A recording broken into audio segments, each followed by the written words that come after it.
Alright, hey everyone, it's me again, back with another sound design tutorial. This time we're going to be talking about a bass sound from my newest song called Second Sight. It's from the Second Sight EP, you should go check it out. But yeah, this is a Complextro track, and there's a whole bunch of sounds going on. The sound we're going to be talking about is this guy right here. I'll play it first for you in context, and then all by itself. And then I'll talk about how it was actually made, so here we go.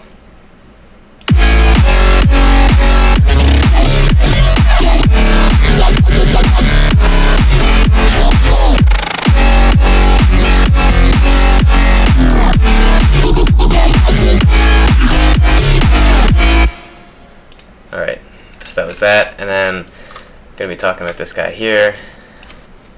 Sounds like this. Okay, so let me just mute everything else. Sounds like this without the sub or anything. Alright, so this is one of the few basses in this I could find. There's actually just one patch, everything else is like layered and stuff. And also, this has the benefit of having native Serum wavetables, so anybody can remake it. So here we go. The most noteworthy thing about this is that I have this automation clip here, and it's bound to macro 1, and it starts at the top and it goes all the way down. And what that does in here, this macro 1, it's attached to this LFO rate over here. So it starts out at a really low, well not really low, but a low rate, and then shoots up to 1/64th, so it goes like super fast, which is the sort of like sound at the end. Yeah, so I thought that sounded pretty cool. So this LFO is attached to wavetable position, FM, wavetable position, warp mode, frequency, and just these EQ frequency things here. Yeah, so that's sort of the concept of the sound. This LFO changes over time from slow to fast to make it from a slow wobble to like a different tone almost, because it's going so fast. So what we've got here, we've got two oscillators. Let me play them for you separately. And then we got this guy. So you can hear this sort of different. This is kind of squarey, empty, and this one's like more saw-ish, you know, full. I think they complement each other well, so played together they sound like this. You know, you can sort of hear both of them together. This guy's got FM and modulation on the wavetable position. This one's got bend and modulation on the wavetable position. So what I'll do is I'll like get rid of this LFO so you can hear what it sounds like without it.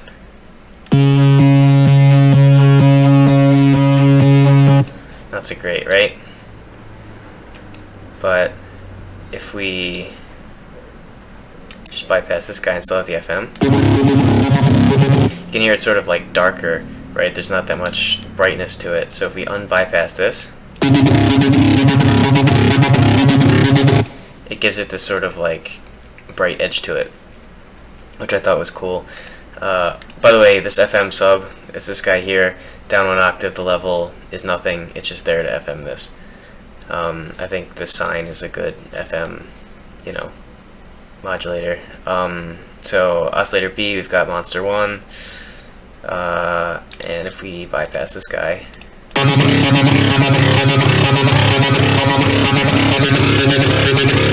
it just adds more character to it. You know, I like the way it sounds a lot better with bend on there. It just gives sort of more movement to the sound. There's this filter over here. This was more of an experiment than anything. I like to put this high pass and peak combined filter and everything. With the slower kind of like yoy basses, it sort of gives it that vowel-y character along with bend. But here, it's going so fast that it just kind of doesn't do that. So I'll play it with and without so you can hear. I messed up. This should be on, so I'll do it again.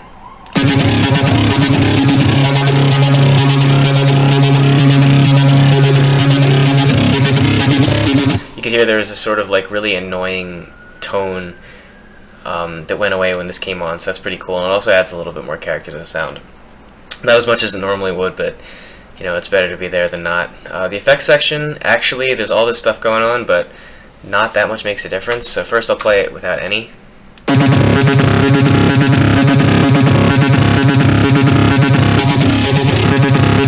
hear the difference, right? But that's only really a few of these. The other ones were just kind of experiments. So I guess I'll focus on the ones that mattered. One of those that mattered is hyper, so I'll AB again.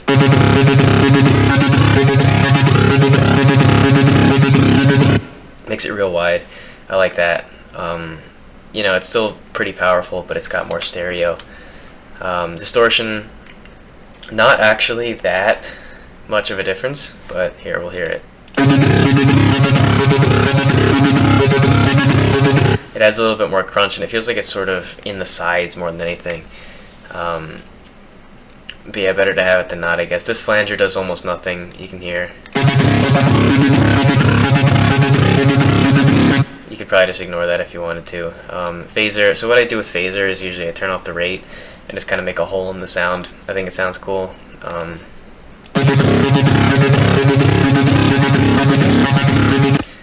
Again, whoops. Oh, great, I moved it. Okay, again, it doesn't make that much of a difference, but if you turn up this phaser to like 80, you can kind of hear what it does. I wanted that, but like way more subtle. I think it's almost too subtle, you can't hear it, but I don't know, that was the idea anyway. So chorus is another one that makes a difference. So AB.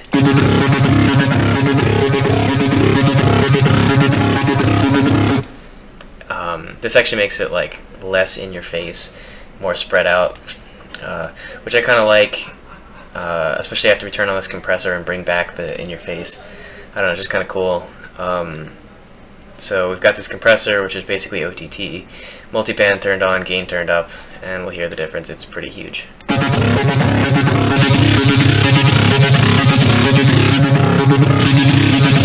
So this thing's awesome, makes it bright and in your face, you know. I put this on pretty much everything, and I don't know, you should too. This EQ, so what I usually do is do this, put the gain up here and down here and move the frequencies around so you can see what that looks like.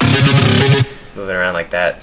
It usually brings out vowels in like slower kind of yoi basses, but this, again, it's going so fast that I don't even really know what it does to hear. Not that much of a difference. And we've got this comb filter thing. This was actually an experiment. Macro 2 was going to turn this off, but it didn't sound good.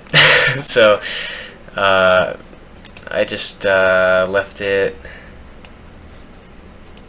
off the whole time.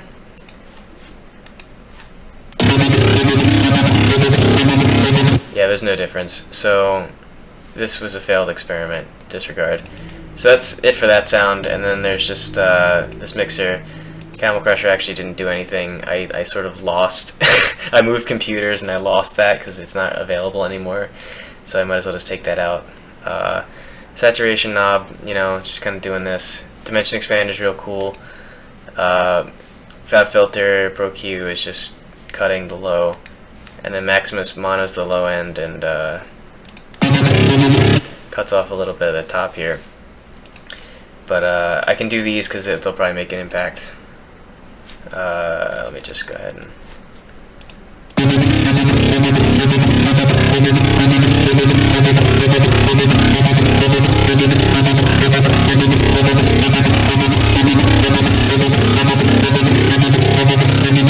Right, so this again is just like distortion, saturation, whatever. Makes it sound better, I don't know what else to say. This dimension expander didn't actually do a whole lot here because it was already kind of wide, but I usually put this on everything because it's nice and it sums to mono, whatever. It's cool, might as well have it. This is just so the sub doesn't get messed up. And then again, mono the low end because, you know, mono the low end. That's pretty much it. You know, thanks for watching. Be sure to like, comment, and subscribe if you like this video and want to see more in the future. I'm sure I'll be back with more stuff from this project because it's huge and there's like 100 patches. There's like, look at that, mixer number 103. I don't know, I'll be back again with more stuff, but I'll see you guys next time.